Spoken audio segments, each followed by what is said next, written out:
You Booked It, episode 97. Hey, entertainers and performers of the world. I'm your host, Dane Reese, and welcome to You Booked It, where I chat with inspiring entertainment professionals 7 days a week. By digging into their journey, we're going to discover everything you need to do to have a successful entertainment career. You know, because training usually skips that part about how to actually make your skills work for you in the real world. Fellow entertainers, my drive here at You Booked It is to share the inspiring and incredible journeys of successful entertainment professionals. We're here to support your journey. So go to youbookeditpodcast.com and join the You Booked It email community, where we dig deep into truly actionable things you can be doing right now to book that next audition, submission, or gig. If you enjoy this free podcast, please show your support and search for You Booked It on Apple Podcasts or your favorite podcast app, where you can subscribe so you don't miss an episode, leave a rating, and review. And now, let's do this. All right, let's get started. I am excited to introduce my guest today, Jordan Craig. Are you ready for this, Jordan? I am ready, Dane. Let's do it. All right, Jordan is an international performer of opera and musical theater living in New York City. Most recently, he starred as Raoul in the Broadway tour of The Phantom of the Opera. A native of Houston, Texas, Jordan got his start performing at the world-renowned Houston Grand Opera in such productions as Tosca, Billy Budd, and Carmen. He has also performed at the Alliance Theater in Atlanta, Georgia, the Jiva Theater Center in Rochester, New York, and many others. Jordan, that is a quick intro of who you are and what you've done, but why don't you tell us a little bit more about yourself? Fill in the gaps, who you are, and a little bit more about what you do as a professional in the entertainment industry. Well, that's about it, Dane. Let's wrap it up. No, I'm just kidding. I'm a native of Houston, Texas, born and raised there. And I've been acting professionally since I was a child. Houston Grand Opera, the Tony Award-winning Alley Theater, and a few others, and I ended up going to the University of the South in Sewanee, Tennessee, where I got a degree in English and theater, moved to Atlanta, Georgia. That's where I started working as a professional adult. I got my equity card there at the Alliance Theater, one of the great theaters of the South and one of the great theaters in the country, and ended up moving to New York after that. And I've been working here ever since, 2014, I think.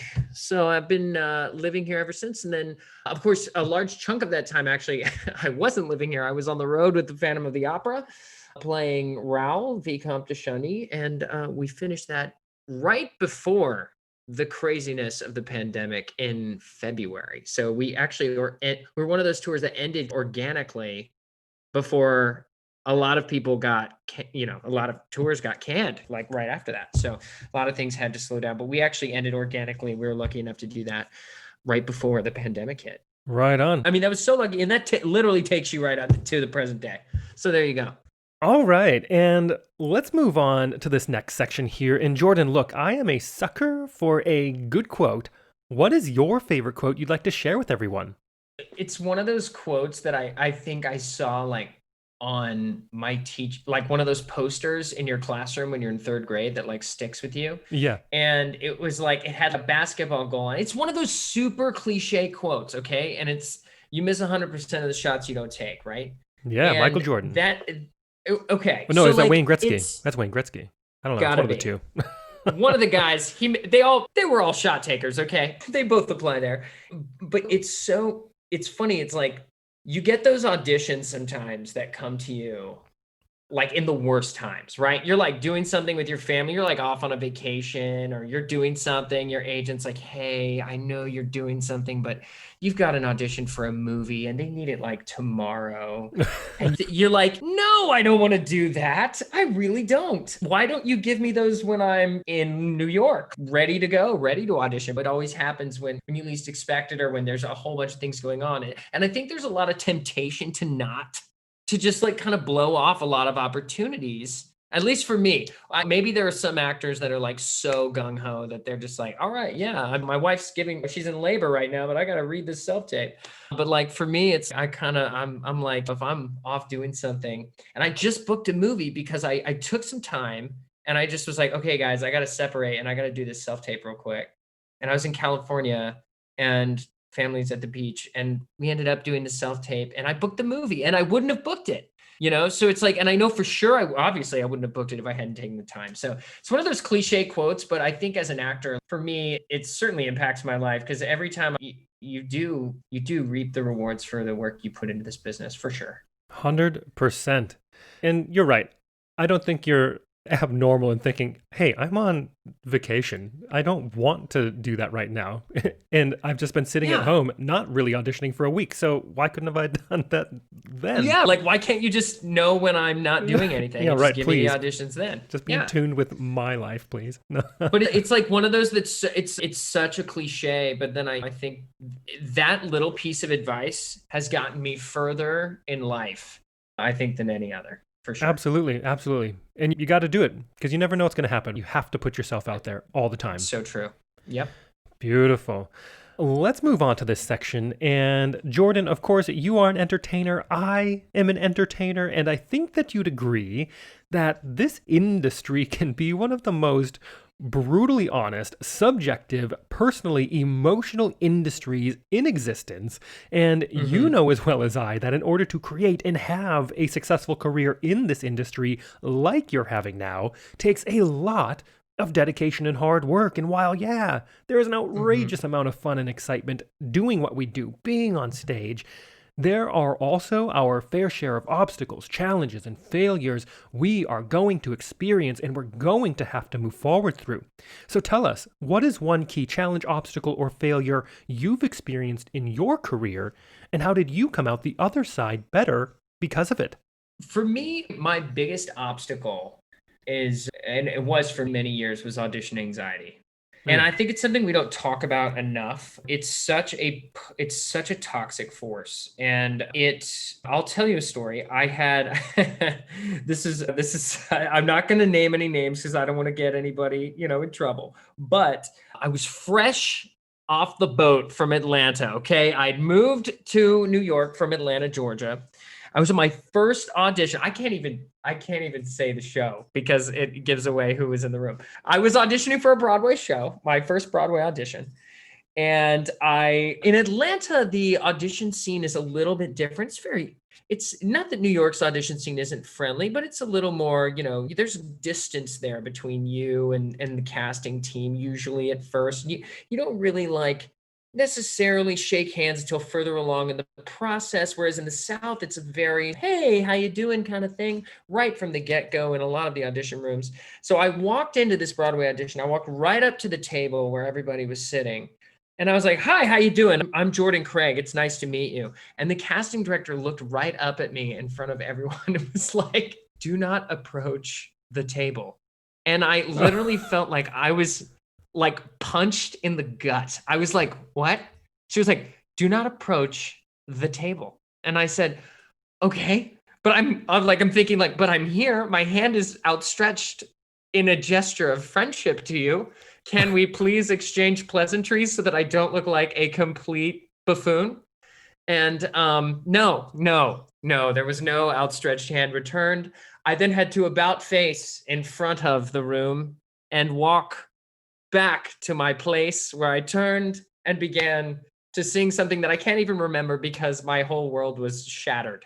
And after that, I had a crippling audition anxiety for years after that, until very recently I went to another Broadway audition, and it was the first time I'd seen this casting director in a long time. And I was nervous about it. And I killed the audition, and she wrote my agent and told me how impressed she was. And I felt so vindicated, but it took a lot of mental preparation to go into that room again, because it was like, I'm facing a monster like this, you know what I mean? And I'm facing the dragon. But it ended up being one of those things, we grow as artists and we learn. And I think it could have just as easily been me being so unused to the New York way of how people deal. They're very matter of fact. No, the people in New York have this, there's a misconception that they're rude, and they're not. You get that? They're just very matter of fact, and everything's on a time schedule. Everything's on a schedule. So if you just like sort of like get with that, everyone's really cool with you. But if you throw a wrench into the whole thing, then people are like, what? I don't know what's happening. And then you can have incidents like where they're like, please step away from the table. But anyway, I had audition anxiety for a long, long, long, long time. And I think a lot of people do for various reasons. But I think one of the biggest keys that people need to realize is that they are enough. Everything inside of them that they have is wonderful and is worth sharing, and to just keep going, because someone's going to see that in you eventually. Yeah, absolutely. That is so true.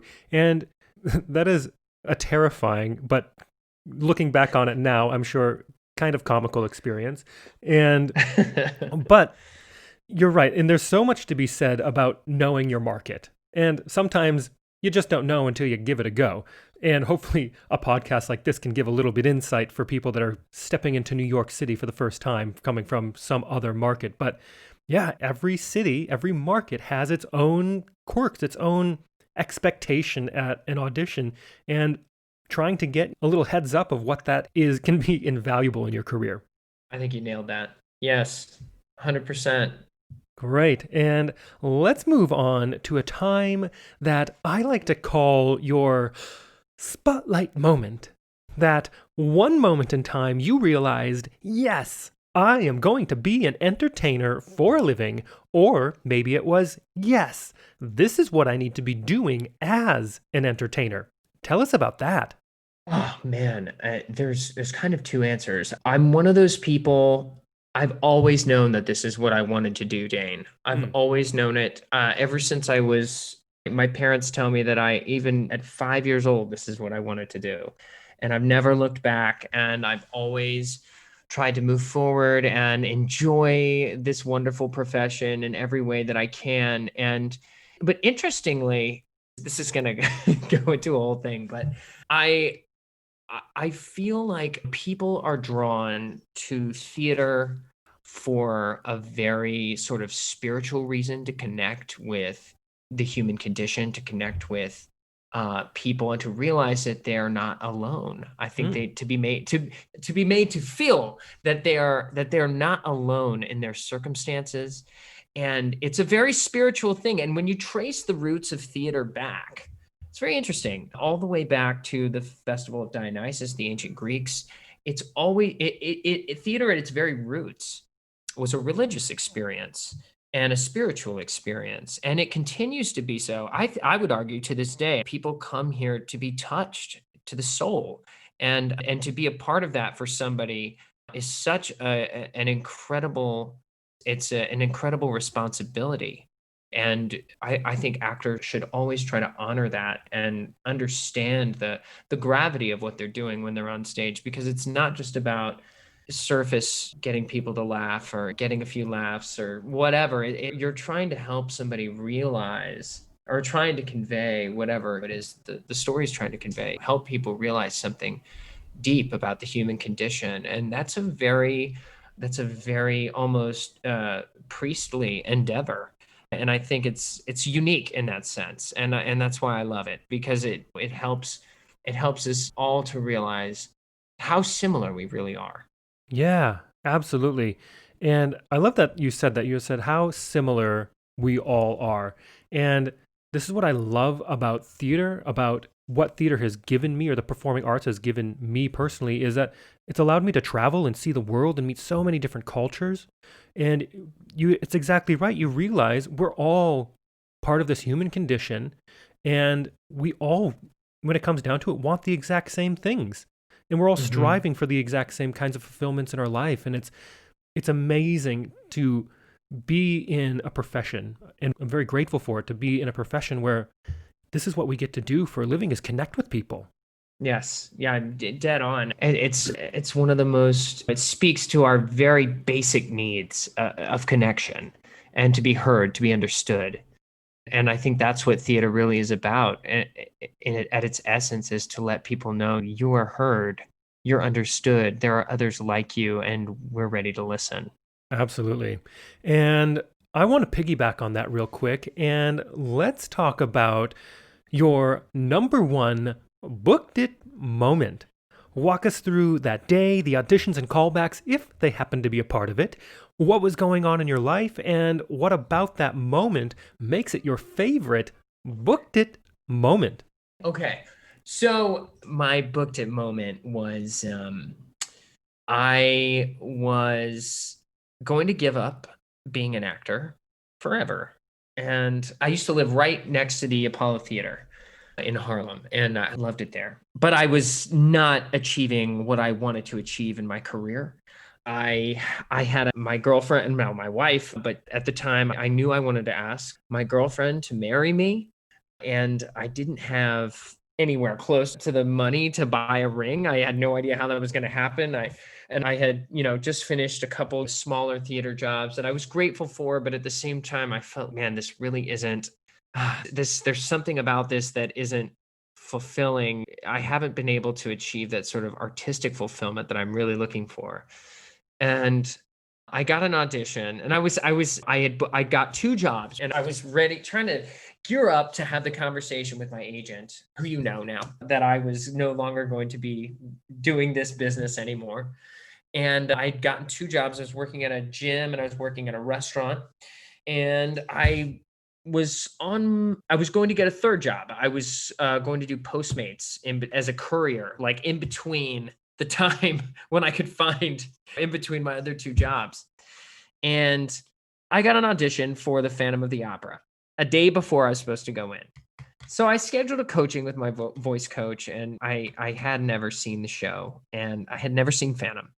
And I went in, and the entire casting team was there, and I memorized All I Ask of You because that was the role I was auditioning for. And I went into the audition room and I started singing. And honestly, I hadn't put much thought into it because I said, Phantom of the Opera, I'm never going to get this. This is never going to happen. This is the biggest show. Because Hamilton really hadn't come out. So I'm thinking Phantom of the Opera is the biggest show in the world. Like, I'm not, it's just not going to happen for me. I don't do shows like this. And I went in and I sang All I Ask of You, and they stopped me right in the middle of it. And I was like, oh, they're done with me. And the casting director looked at me and she said, Jordan, you've never seen this show before, have you?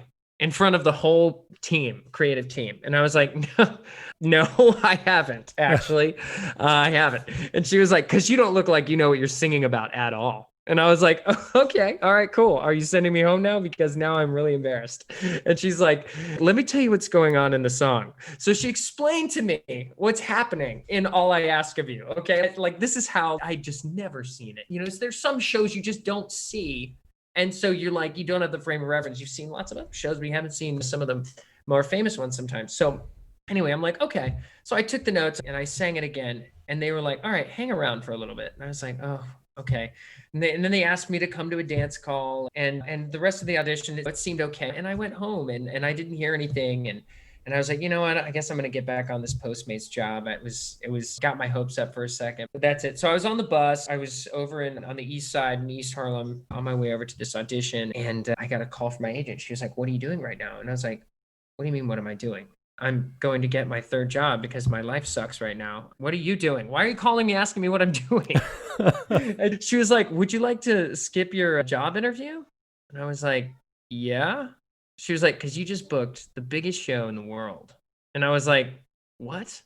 Are you kidding me? And I'm screaming. I'm using all kinds of profanity on the bus. People think I'm insane. Like, everyone around me is like looking at me like I'm actually insane. So I'm just yelling at my agent on the phone. And I get off. I was like, I don't know what to do. She's like, you should just get off the bus and like walk home. And I was like, I'm doing that. I'm going to walk home right now. So I walked across Manhattan, like just walked east to west, all the way across back to West Harlem where I live. And happy as a lark, I skipped my audition, my audition. I skipped my job interview, stood them up, and started packing my bags because I was going to Miami to meet up with the tour. And then I that was the day that changed my life, the course of my career. And I've met some of the most extraordinary people working with Andrew Lloyd Webber and Cameron McIntosh's people and meeting both of them. And so it's been a tremendous life altering experience for me. And that was the day. That was my booked it moment. Oh, that is such a good story. And you know what's so ironic that about that story that you just told is that when I was interviewing your agent a handful of days ago, Yeah. she told me that other side of that story as her Oh booked it moment. no. So it's amazing. I love that because we've got now the full picture of that entire day. And I'm hoping that there's some people listening out there that have now listened to both of those episodes because it's so That's cool. insane. She said that? She She told you the did. story? Yes, Oh yes. man. I love that. That's so great. What are the odds? I That's know. I did not talk to her. I did not know that she said that. Yeah. 100%. 100%. When her Wow. episode comes out, listen to it. You'll hear it. Okay. Wow. Amazing. All right, let's move on and talk about the present real quick. What projects are you working on now? What are you looking forward to? And it's a crazy time, right? We are amidst this global pandemic. How do you Yeah. see the entertainment industry moving forward in the next couple of years? Wow, that is a great question. I think I'm scratching my head a little bit as everybody is. I don't want to imagine a world where Broadway theaters are half full for the rest of our lives. I think that's gosh, I just can't imagine, especially as a performer, to do a show where half the audience just half the people. And for an art form that thrives on the exchange of energy, that's going to be tough. That's going to be really tough. I don't know what that's going to look like. I'm not wise enough to know. But personally, I've been forced to evolve, I think, as many people have, to figure out what are we going to do to keep ourselves connected to this business, connected to our art. And the way I've chosen to evolve is I'm launching a masterclass website called thedoormasterclass.com. The Door Masterclass Network is the name of the company, but the doormasterclass.com is the name of the website. And the goal of the website is to connect students of musical theater, opera, film, and the technical arts all over the country and the world with Grammy and Tony Award winning artists here in New York and people working in the highest levels of their industries all across the spectrum. And we have our first masterclass launching October 5th. It's called The Door. It's our signature masterclass, and I'm teaming up with some amazing people. Our music team is going to be headed by Jim Lau, who is the music director for the Les Mis revival and the Anything Goes revival with Sutton Foster. And then our other vocal coach, other voice teacher is Grammy award-winning opera singer Scott Scully. He's in his 10th year at the Metropolitan Opera as a full-time company member. And then we have Eric Sean Fogel, who's the Metropolitan Opera's choreographer, amazing international choreographer. He's the assistant to Francesca Zambello and she's one of the great opera directors alive today. And so the four of us have teamed up and written a 6-week masterclass for high school and college students and young professionals working in the industry. We're only going to take 20 for the first round because we really want to focus on the product. It's going to be spaces are limited and they're filling up fast already. You should get to thedoormasterclass.com and check that out. That's thedoormasterclass.com. It's going to, I think, be a game changer as far as online masterclasses go. And the goal of the website is really to revolutionize, I think long term is to revolutionize arts education. You asked how the industry is going to change. And I'm afraid, and I think a lot of people are afraid that when you have periods of financial stress on the school industry, on the school districts and education, that arts programs are the first to get the chop. And so, that's unacceptable to me. And that's unacceptable to Scott and Jim and Eric and the rest of the people that are going to be joining our website in the future. No matter where you live, no matter who you are, we want to bring top-notch education in the arts right into your home, right to you, right to your family, right into your dorm room, right into your apartment, and allow people to continue to train at the highest level. No matter where you live. There's a dirty saying in show business, they say it's all about who you know. And that's not quite true. who can really affect the trajectory of your career. It certainly has for me. It hasn't been everything, but it certainly has had an impact. And we are about cultivating those relationships. It's not just about the training, it's about the fact that you'll get to say, oh, I didn't just study with Scott Scully at the Met, I know him. And so that's, I think, one of the really important aspects of what we're trying to offer. And so far it's selling really well, and we hope more and more people come to the doormasterclass.com and check it out. Yeah, I love what you're doing. That is so good. And I really appreciate that you are also about building those relationships because you're so right. While it's not the end all and be all of finding success in this industry, who you know and the relationships that you build and the networks you have absolutely have an impact on your career. And Right. I love that you're so focused on also cultivating that and developing those relationships. And like right now, you said we're taking 20 people. We're not getting too carried away or too ahead of ourselves. But that way, it also gives you an opportunity to properly get to know people. You're right. You're absolutely right. Over the 6 weeks, of the masterclass, we've had meetings, where I've said, I don't know if we want to get bigger than that, because what we want to be able to do is provide as much individual attention as possible. And that's one of the things I wanted to stress about the masterclass is this is a 6 week intensive. And a lot of these intensives that I've seen on the internet, you'll come but you may not be singing every day. Like sometimes you just be watching, and sometimes someone else will get to sing, and you will just like chill. We want everybody to participate every day. So everybody is going to get individual attention every day. And that's how we start to cultivate those relationships. I don't know, Dane, if you've seen these, but there's a lot of those master classes out there, and it seems like a good deal. And then you're like, well, you'll be singing for like this instructor and this instructor twice. And then everyone else, it's their turn to sit back and listen. And then it'll be your turn to sit back and listen. I think that, the more we can get people up and singing and using their instrument and connecting on that artistic level, the better.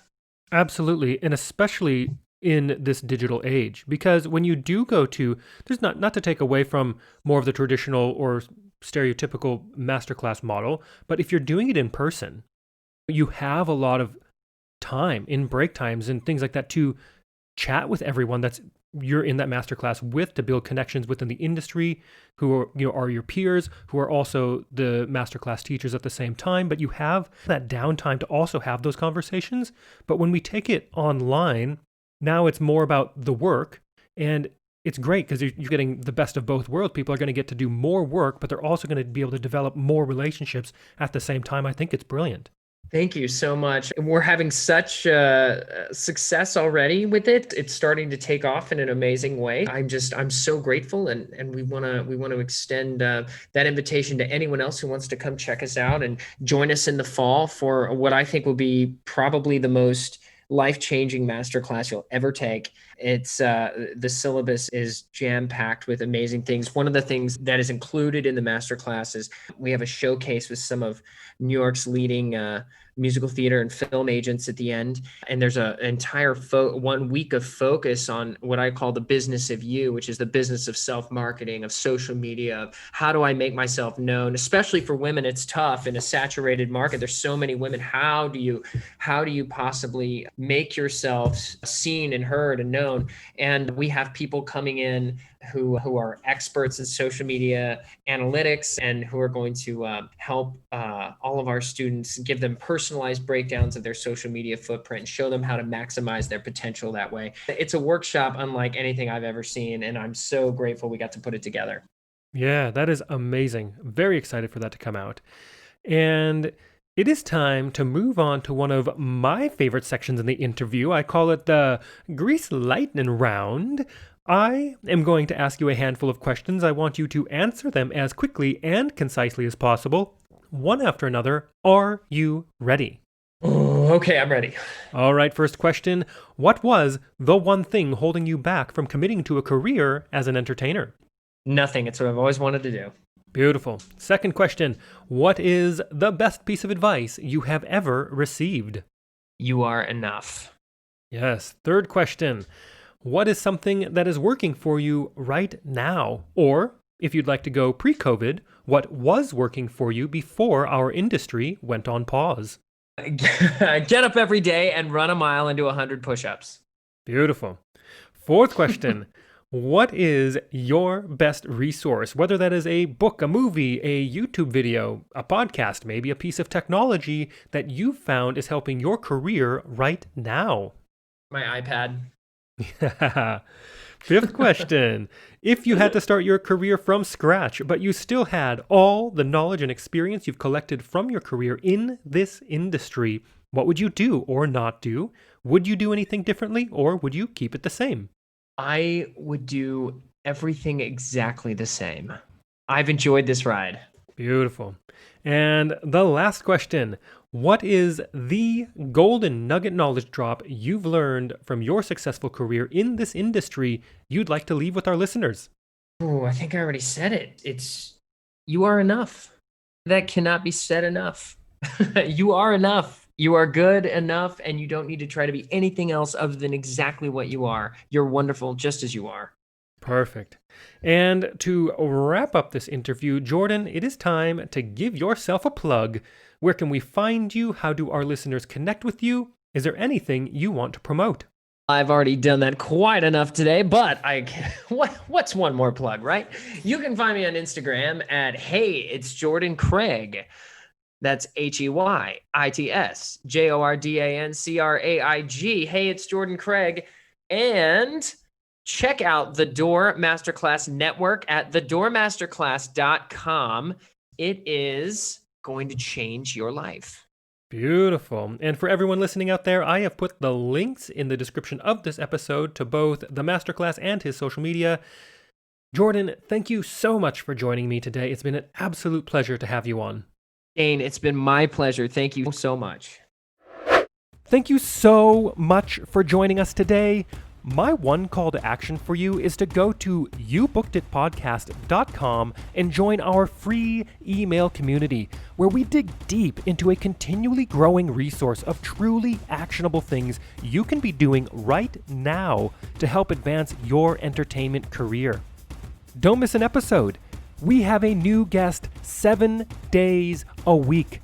Search for You Booked It on Apple Podcasts or your favorite podcast app and subscribe today. All the best to you. We'll see you tomorrow.